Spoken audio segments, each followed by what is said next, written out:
ओम नमः शिवाय। अध्याय चौथा। चंचुला की शिव कथा सुनने में रुचि और शिवलोक गमन।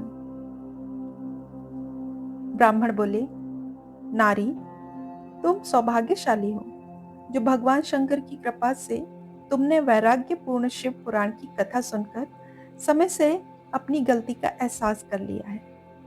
तुम डरो मत और भगवान शिव की शरण में जाओ। उनकी परम कृपा से तुम्हारे सभी पाप नष्ट हो जाएंगे।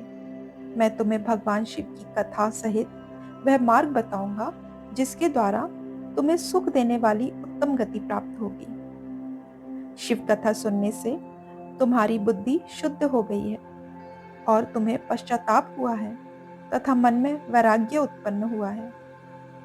पश्चाताप ही पाप करने वाले पापियों के लिए सबसे बड़ा प्रायश्चित है। पश्चाताप ही पापों का शोधक है। इससे ही पापों की शुद्धि होती है। सत्पुरुषों के अनुसार पापों की शुद्धि के लिए प्रायश्चित पश्चाताप से ही संपन्न होता है। जो मनुष्य अपने कुकर्म के लिए पश्चाताप नहीं करता वह उत्तम गति प्राप्त नहीं करता, परंतु जिसे अपने कुकृत्य पर हार्दिक पश्चाताप होता है वह अवश्य उत्तम गति का भागीदार होता है। इसमें कोई शक नहीं है। शिव पुराण की कथा सुनने से चित्त की शुद्धि एवं मन निर्मल हो जाता है। शुद्ध चित्त में ही भगवान शिव व पार्वती का वास होता है। वह शुद्धात्मा पुरुष सदाशिव के पद को प्राप्त होता है। इस कथा का श्रवण सभी मनुष्यों के लिए कल्याणकारी है, अतः इसकी आराधना व सेवा करनी चाहिए। यह कथा भाव बंधन रूपी रोग का नाश करने वाली है। भगवान शिव की कथा सुनकर हृदय में उसका मनन करना चाहिए। इससे चित्त की शुद्धि होती है।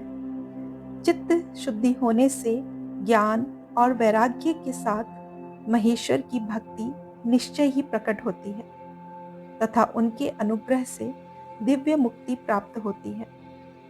जो मनुष्य माया के प्रति आसक्त है वह इस संसार बंधन से मुक्त नहीं हो पाता।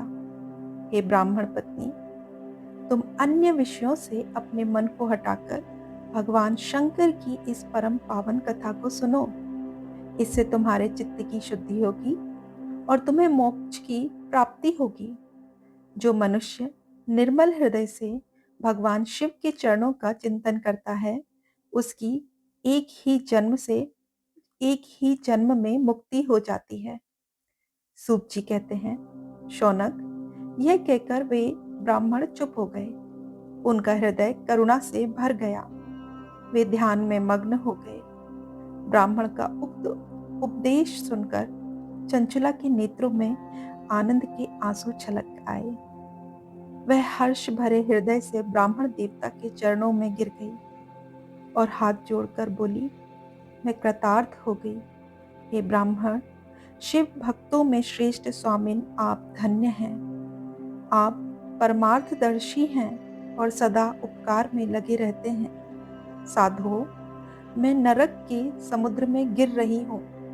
कृपा कर मेरा उद्धार कीजिए। जिस पौराणिक व अमृत के समान सुंदर शिव पुराण कथा की बात आपने की है उसे सुनकर ही मेरे मन में वैराग्य उत्पन्न हुआ है।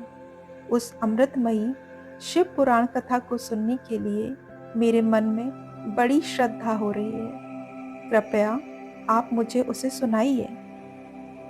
सूत जी कहते हैं, शिव पुराण की कथा सुनने की इच्छा मन में लिए हुए चंचुला उन ब्राह्मण देवता की सेवा में वहीं रहने लगी। उस गोकर्ण नामक महाक्षेत्र में उन ब्राह्मण देवता के मुख से चंचुला शिव पुराण की भक्ति, ज्ञान और वैराग्य बढ़ाने वाली और मुक्ति देने वाली परम उत्तम कथा सुनकर कृतार्थ हुई। उसका चित्त शुद्ध हो गया। वह अपने हृदय में शिव के सगुण रूप का चिंतन करने लगी। वह सदैव शिव के सच्चिदानंदमय स्वरूप का स्मरण करती थी। तत्पश्चात अपना समय पूर्ण होने पर चंचुला ने बिना किसी कष्ट के अपना शरीर त्याग दिया। उसे लेने के लिए एक दिव्य विमान वहां पहुंचा। यह विमान शोभा साधनों से सजा था एवं शिव गणों से सुशोभित था। चंचुला विमान से शिवपुरी पहुंची। उसके सारे पाप धुल गए। वह दिव्यांगना हो गई। वह गौरांगी देवी मस्तक पर अर्धचंद्र का मुकुट व अन्य दिव्य आभूषण पहने शिवपुरी पहुंची। वहां उसने सनातन देवता त्रिनेत्रधारी महादेव शिव को देखा। सभी देवता उनकी सेवा में भक्ति भाव से उपस्थित थे। उनकी अंग क्रांति करोड़ों सूर्य के समान प्रकाशित हो रही थी। 5 मुख और हर मुख में 3-3 नेत्र थे। मस्तक पर अर्धचंद्राकार मुकुट शोभायमान हो रहा था। कंठ में नील चिन्ह था। उनके साथ में देवी गौरी विराजमान थी, जो विद्युत पुंज के समान प्रकाशित हो रही थी। महादेव जी की कांति कपूर के समान गौर थी। उनके शरीर पर श्वेत वस्त्र थे तथा शरीर श्वेत भस्म से युक्त था। इस प्रकार भगवान शिव के परम उज्जवल रूप के दर्शन कर चंचुला बहुत प्रसन्न हुई। उसने भगवान को बारंबार प्रणाम किया और हाथ जोड़कर प्रेम, आनंद और संतोष से युक्त हो विनीत भाव से खड़ी हो गई। उसके नेत्रों से आनंद अश्रुओं की धारा बहने लगी।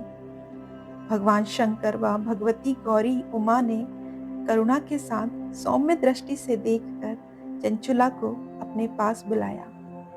गौरी उमा ने उसे प्रेम पूर्वक अपनी सखी बना लिया।